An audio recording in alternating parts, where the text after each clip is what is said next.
Shalom Bapak Ibu Saudara-saudara yang dikasihi Tuhan Yesus Kristus. Terpujilah Tuhan Allah kita yang baik yang telah mempertemukan kita kembali dalam ibadah pagi kita sebelum memulai aktivitas kita seperti biasa. Namun sebelum kita memasuki ibadah kita, marilah kita bersaat teduh untuk sejenak.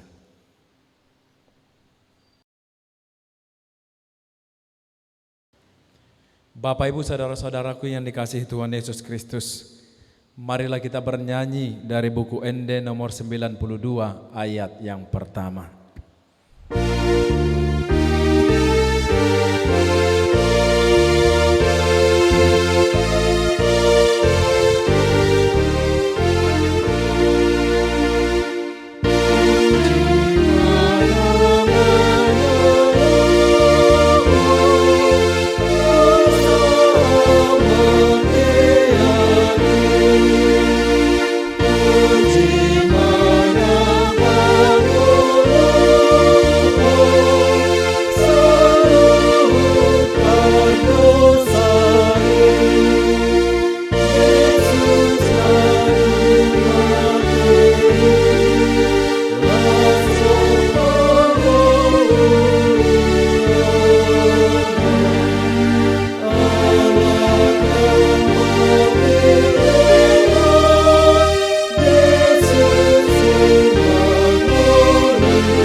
Damai sejahtera Allah yang melampaui segala akal, itulah kiranya yang memelihara hati dan pikiran saudara-saudari sekalian di dalam Kristus Yesus Tuhan kita.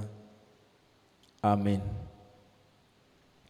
Bapak Ibu Saudara-saudaraku yang dikasihi Tuhan Yesus Kristus, nas renungan kita terambil dari firman Tuhan untuk kita pada hari ini. Tertulis dari Roma 6 ayat yang ke-8.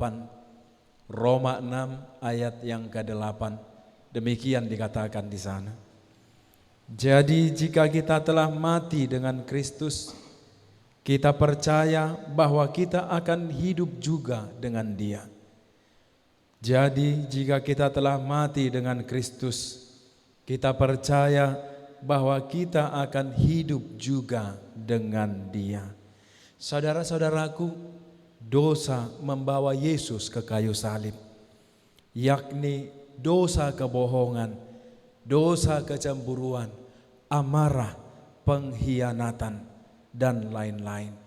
Bukan kebohongan para penuduhnya, bukan kecemburuan para imam kepala, bukan kemarahan orang banyak, dan juga bukan pengkhianatan dari Yudas Iskariot, tapi dosa-dosa kita, kebohongan kita, kecemburuan kita, pengkhianatan kita, dan kemarahan kita.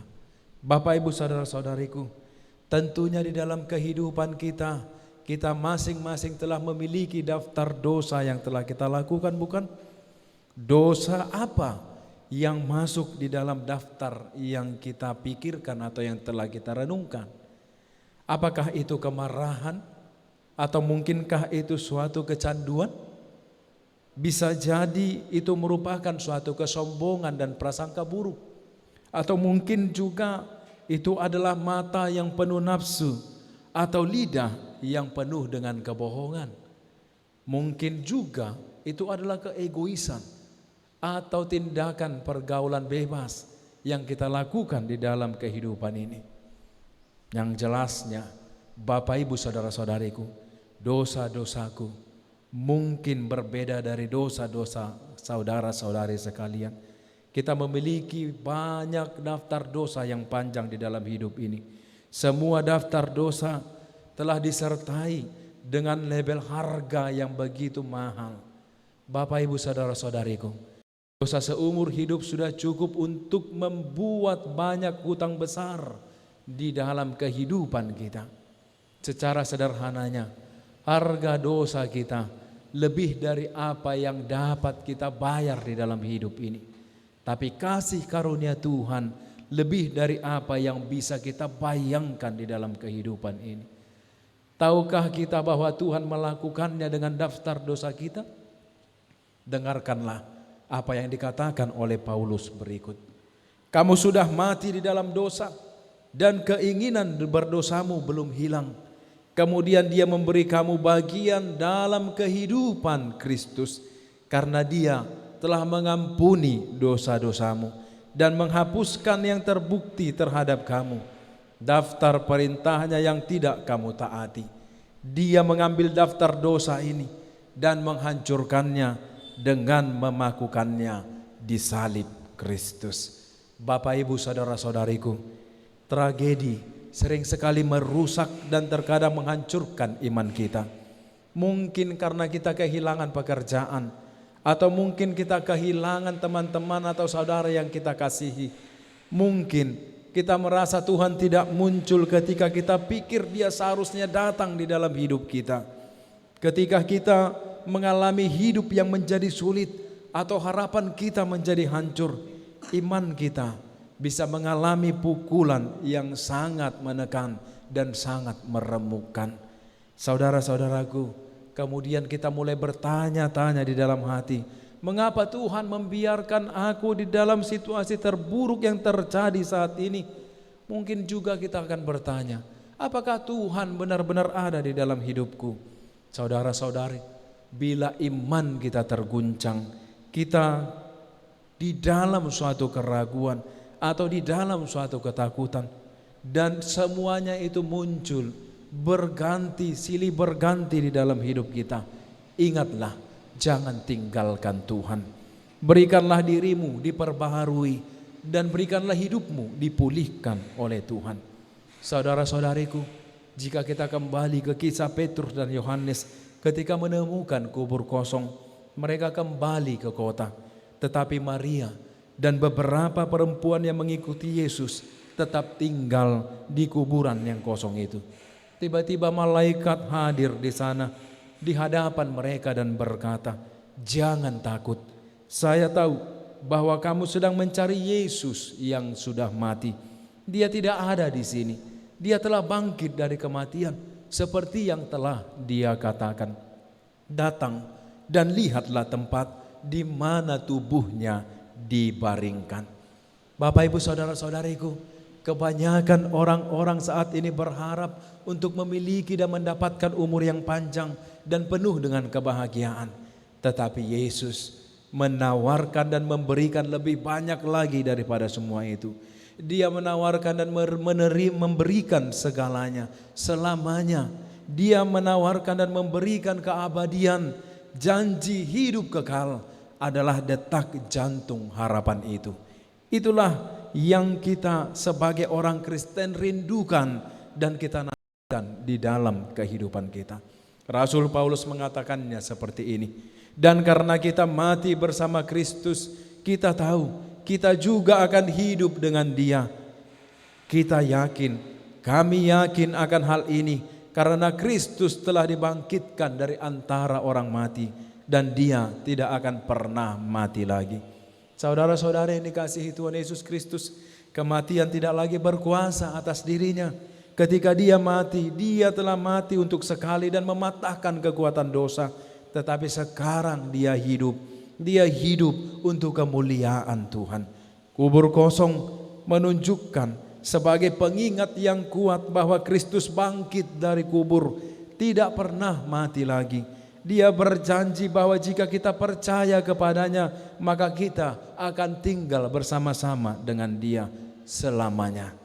Seperti yang diungkapkan oleh Edwin Excel dalam syair terakhir yang tak terlupakan dari nyanyian Amazing Grace. Dia katakan, saat kita berada di sana beribu tahun yang lalu, terangnya bersinar seperti matahari. Kita tidak memiliki hari yang kurang untuk menyanyikan pujiannya dibanding saat pertama kali kita memulainya. Kiranya Tuhan memberkati kita semua di dalam kehidupan baru oleh karena kebangkitannya. Amin. Marilah kita bernyanyi dari buku ND nomor 94 ayat yang ketiga.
Sungguh layak dan patutlah kami bersujud dan bersembah di hadapan-Mu, ya Allah yang Maha Kuasa, Allah yang penuh segala kelimpahan berkat dan anugerah, Allah yang penuh segala kasih sayang, yang telah membaharui hidup kami setiap hari, setiap waktu, melalui anak-Mu Tuhan Yesus Kristus, yang telah menebus kami dari segala kematian dan dosa dan maut, sehingga kami memperoleh kebebasan, kami memperoleh kemerdekaan yang abadi, yang telah Tuhan persiapkan bagi kami.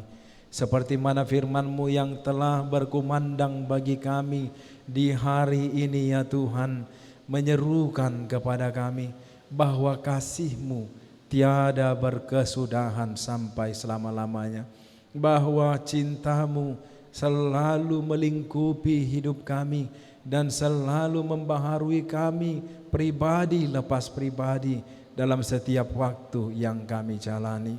Dan oleh karena itu Tuhan, di pagi hari ini kami datang bersujud di hadapan-Mu, memohon pertolongan-Mu, memohon pembaharuan-Mu, memohon akan penggenapan janji kemuliaan di dalam cinta dan kasih-Mu bagi kami, untuk menjadi bekal kemuliaan kami, melakukan dan memulai aktivitas kami, pekerjaan kami, dan apapun yang kami jalani di dalam satu hari ini.